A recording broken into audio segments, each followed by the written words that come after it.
Hello everyone, welcome back to another lecture video. Today we're going to continue our discussion on some of the basics, some of the foundations of effective digital design. So what we're going to do is talk about CRAP design. From the reading we're going to cover what that acronym stands for and how it manifests in various digital spaces. In addition to that, there is some homework for you to check out. So up on ReggieNet there's an article called Towards a Theory of Visual Argument. So next week we're going to start digging in a little bit deeper, start talking about how we communicate through visuals, what kind of language we need to understand and comprehend visuals, and also how we can integrate those effectively into our work, into our website. So with these websites you have the ability to integrate any kind of media you want, videos, images, audio, but it's important to think about what those visuals are representing, how people are going to take them up, and how we can integrate them effectively and not just kind of throwing random shit everywhere in our videos or in our websites. So in addition to that, there is also the genre research posts which are due on Monday. So there's not going to be a video posted for next Monday. What I want you to do instead is use that class period to kind of browse through the other submissions you see from your peers and use that to generate some ideas in terms of how you might structure your Unit 3 projects. So before we get started, I do have a forum post prompt for you, and this comes from Gunther Kress, a multimodal writing scholar, and he was talking about the landscape of communication in the 90s is an irrefutably multi-semiotic one, and the visual mode in particular has already taken a central position in many regions of this landscape. So here, Kress is talking about how communication changed in the 90s, how things came a lot more visual. So with this forum post, I want you to think about how has communication changed in your life, if you've even noticed a change. Also, you might consider what kind of changes might you see in the future. Are things going to go increasingly more visual? Is it going to go to more video-based communication, or will it stay visual? Will we go back to vocal communications? Will we go back to talking in person? So just take a few minutes, think about what your communication looks like now. Think about how you communicate with people on a day-to-day basis. What kind of modes do we use? Audio, visual, gestural? And think about what that looks like. How might it change? So you just consider any of those things for this forum post. Give me a good solid 200, 250 words on that. And yeah, consider that post and this quote. So what is CRAP design? So from reading for today, you'll know that CRAP design talks about contrast, repetition, alignment, and proximity. All of those are the aspects that make up CRAP design, and these are just some general themes, general ideas you're going to want to keep in mind as you're building your website. These aren't the be-all, end-all. You don't need to use all of these things, or you don't need to adhere to these strictly, or make sure your website follows these to an exact T. But these are things to keep in mind that a lot of websites use, that a lot of major companies use, to make sure their material is accessible to people. So the first aspect of CRAP design is contrast. And contrast refers to making things look slightly different. So one of the things you want to do is avoid using too many items that look exactly the same or that look very similar. Because when you encounter like a giant block of text where everything is the same font, same size, same color, that can bore you a little bit. It can also make it harder to find out what's important or when topics are being changed. So contrast organizes information and makes things stand out a little bit more. So this applies to everything you're doing with your design. So colors, fonts, shapes, visuals, and other graphics. So when you're putting your websites together, think about what kind of colors are you using. Are you switching up font sizes? Are you using images in the same spot in every section, or are you integrating videos and audio in different places? So contrast makes things really stand out. When there's constant change, it kind of keeps people on their toes. So that might be something you want to be aware of as you're building your websites. Contrast is something I try to keep in mind as I've been putting these PowerPoints, or not PowerPoints, but these lecture videos together all throughout the semester. I know it can be boring or monotonous to hear me talk for like half an hour at a time, so I try to mix in some clips, some GIFs, some images, just to make things a little bit different, to make things stand out, so you're not just staring at a PowerPoint slide for like 5-10 minutes at a time. So speaking of contrast, up on the screen right now, you can see a couple different examples. The one on the left and the one on the right. So the one on the left, you can see there's a lot of contrast going on. The font sizes change, the color changes, there's graphics on the right-hand side. Whereas the one on the right, there is some contrast, but by and large, it's the same thing. It's the same two colors. The fonts are mostly the same.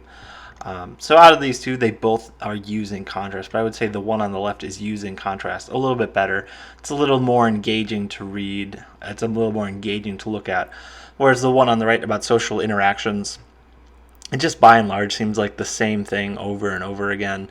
I get what they were trying to do by keeping it relatively simple with the contrast. And that's why contrast can be difficult on occasion. It's finding the right balance, finding the right amount, because you don't want too much contrast where things can become a jumbled mess.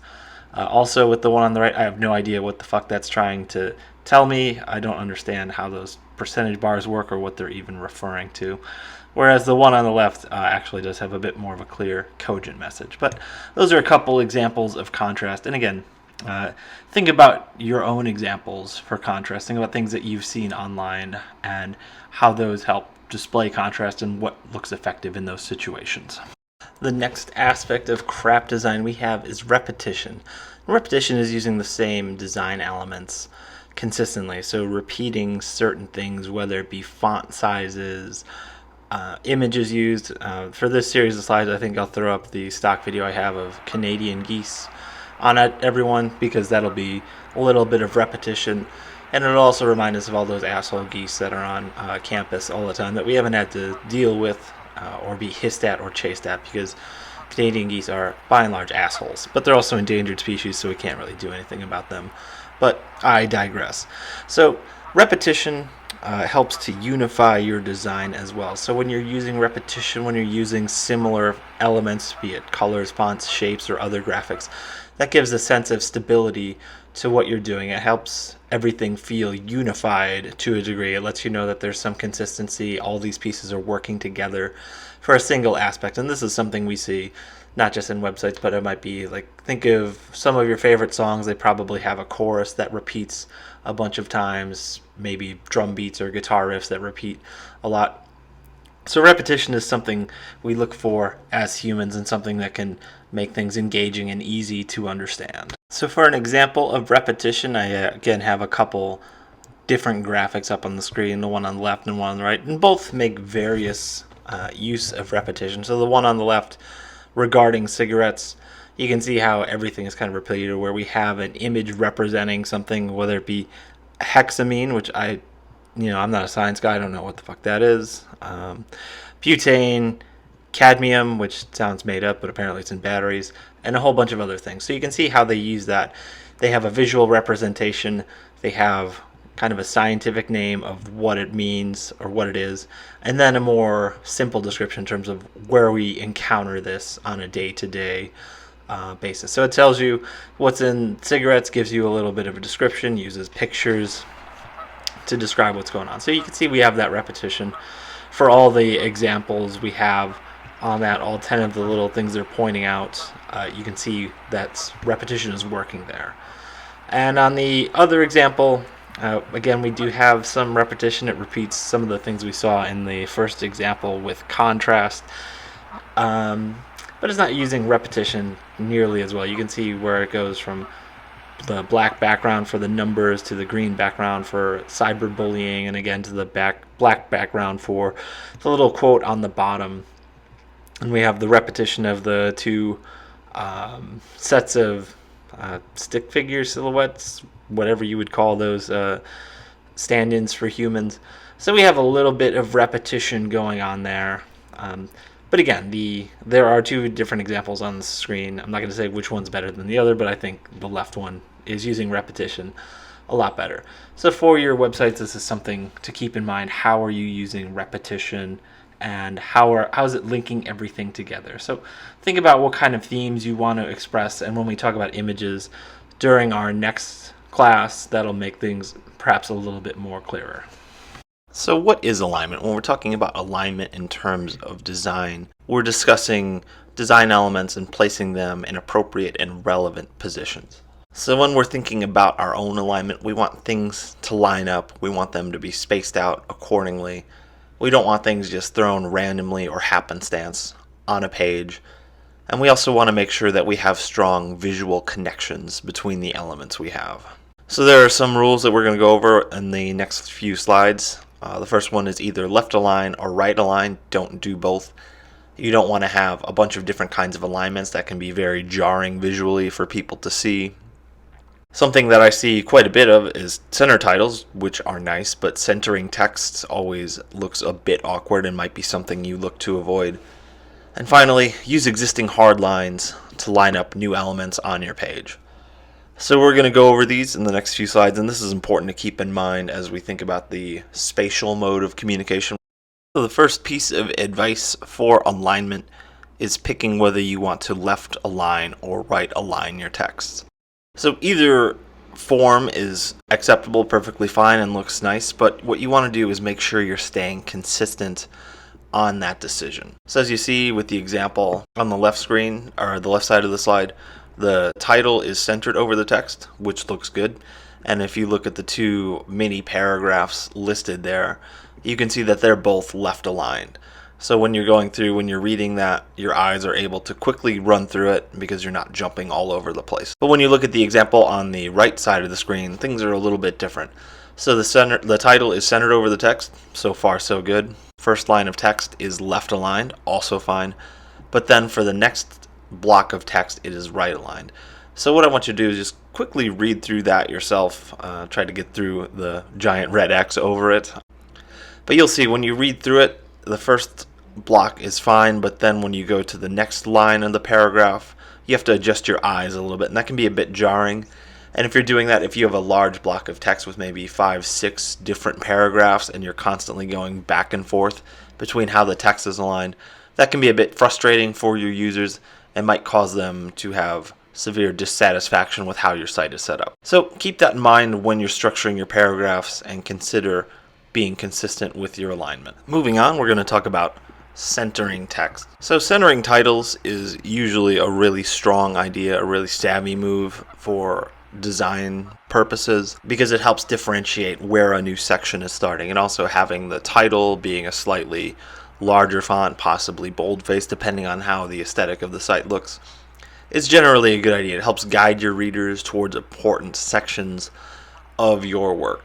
So while having centered titles is a good move, having centered text is not really that effective. So we'll check out this example I have up here right now. So the example I have here has an excerpt from the Gettysburg Address and talks a little bit about why alignment matters. So as you can see, the screenshot talks about how books are set flush left, and that's how our predisposition to reading is more or less formed. Having the text left aligned or right aligned for that matter, it makes it easy for us to read. And readability is probably something you want to be considering with your websites. You want to make sure all the information you have is accurate, reflects well on you as a person, and it's also just easy for people to read. If you have to struggle to get through something, if you have to struggle to read and comprehend something, you run the risk of your audience not really retaining much of the content that you're putting out. So if you look at the example with the excerpt from the Gettysburg Address centered, reading through that can be a bit difficult. There's a lack of consistency between each and every line. Some lines run longer than others, some lines are indented a lot further than others, and it's just generally more difficult to read. Whereas the left aligned one, everything is nice and consistent. Some aspects of the right border are a bit shorter, but that's not really that big of an issue because once you get there, you know to immediately go back to the left alignment, which is nice and flush on the margin and easy to read. Finally, we're going to talk about using hard edges or natural edges you have on your sites to align your text. So we talked about images, and you can insert those into your websites however you see fit. And the nice thing about using images is it creates a natural hard edge for your text. So the example up on the screen right now, you can see there's a picture of a corgi, and the picture, regardless of what it actually is, gives you a nice line in which to indent your text. So you can see that the edge makes it appropriate to have a right alignment here. So the text is naturally running flush up against the line created with your image. So think about what kind of hard edges you have as you're designing your space. What does this say about your text? How can you use these hard edges to make your websites more readable in a general sense? So those are just a few lessons on alignment. And again, these aren't things that you absolutely have to do. If you feel your website would be more effective if you did different things with your alignment, or if you ignored these rules altogether, that's fine. These decisions are yours to make. But these are just some things to keep in mind, some things you might want to consider as you are designing and building your websites. So the last aspect of crap design we have is proximity. So when we're talking about proximity, it's all about putting related design elements close to each other. So proximity deals with the spatiality of your websites. If spatiality is a word, I'm not 100% sure on that, but it sounds right, so I'm just going to go with it. So when you're using proximity, what you want to do is make sure you group related elements together to make one visual unit, which is something we've kind of stressed through all the other elements of crap design throughout. So with proximity, think about what makes sense to be put together and how can I use proximity to create a sense of cohesion across a document. And I've got some examples on the next few slides to kind of talk about this in a little bit more detail.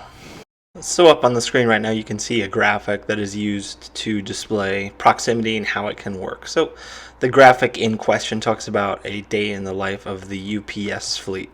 So in this graphic, we can see kind of how packages go from being ordered, being shipped out, to eventually arriving at someone's home or wherever they had a package shipped. So the proximity is used in terms of grouping the images in kind of like a chronological order. So it starts with the packages themselves, transitions to them into the 218 jets the UPS has in service. Then it gets a little bit more local in terms of the cars and trucks used to ship them. So you can see that's how the proximity is working here. It's telling a visual story from left to right in terms of when things are delivered, how they're delivered, and how they kind of transition in each step along the way. So this is a good use of proximity. Now for your websites, you probably won't have anything as involved in this, but this is just something generally to keep in mind in terms of how can you use visuals, how can you have those visuals in relation to text. So you see the visuals here, they're not just kind of thrown in at happenstance, they all are existing in close proximity to the text that's identifying what it is and what they mean. So that's more important. That's probably going to be more relevant in terms of how you use proximity, how are you using images on your website, and how are you grouping those things together so people can clearly follow your train of thought.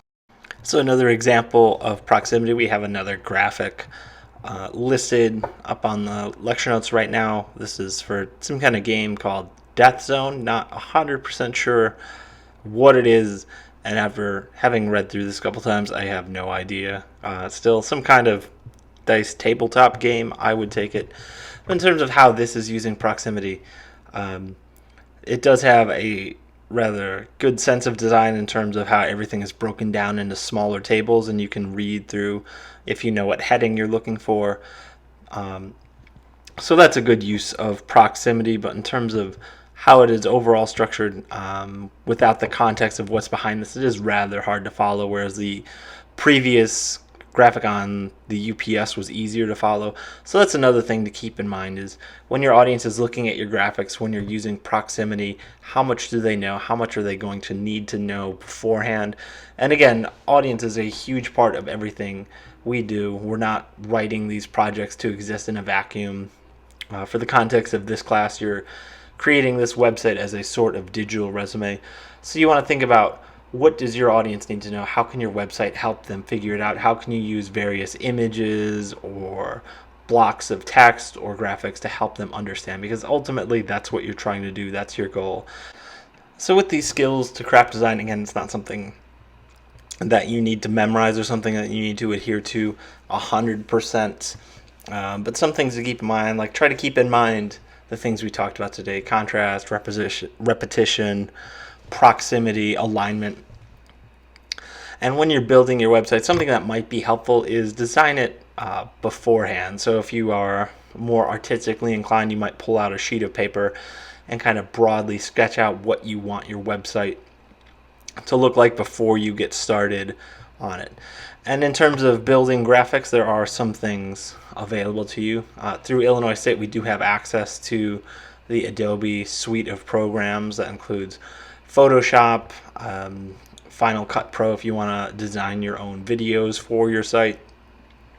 And you could also use Canva, which is something I've used in the past, and that's a good way to create designs. It's also free, pretty basic too. So if you don't want to go through and learn Photoshop, Canva is pretty intuitive to learn. So with craft design, with building your websites, with building your graphics, thinking about how you're structuring your sites, these are some things to keep in mind as you go throughout that process. And next week when we talk about visual images and multimedia, it's going to make these principles make a little more sense, and it'll help you think about thematically how your projects, how your websites can be structured. So hopefully that was helpful for you all.